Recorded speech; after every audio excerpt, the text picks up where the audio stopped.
ইসলামী আন্দোলন বাংলাদেশের ঢাকা-৫ আসনের প্রার্থী সাবেক সফল কাউন্সিলর হাজী ইব্রাহিম খলিল তিনি আপাতত ইসলামী আন্দোলন বাংলাদেশের সকল কর্মকাণ্ড থেকে নিজেকে সরিয়ে নিয়েছেন এবং কারণ হিসেবে উল্লেখ করেছেন তারা রাজনৈতিক বৈশিষ্ট্য অনুপস্থিত তাদের মধ্যে।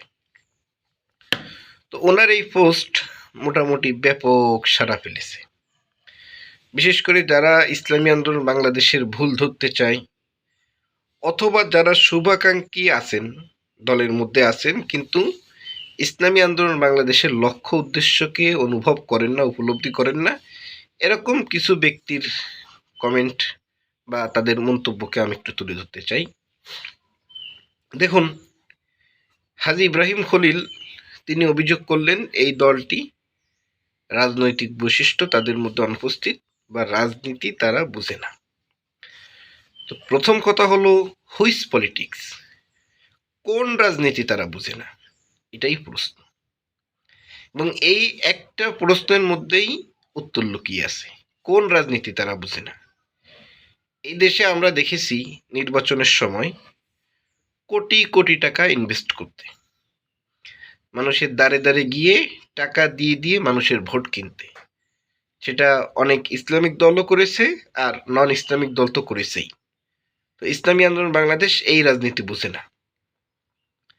অনেক জায়গাতে দেখেছি মিথ্যা কথা বলতে।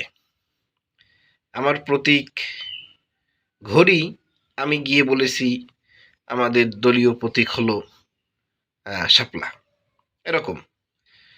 তো এই মিথ্যা কথাও ইসলামী আন্দোলন বাংলাদেশ বুঝে না।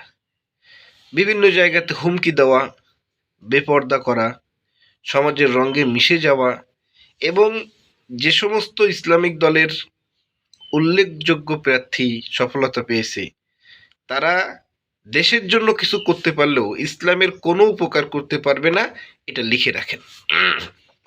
কারণ ওই জায়গাতে যেতে গিয়ে তারা সব কিছু বিসর্জন দিয়ে এসেছে অলরেডি।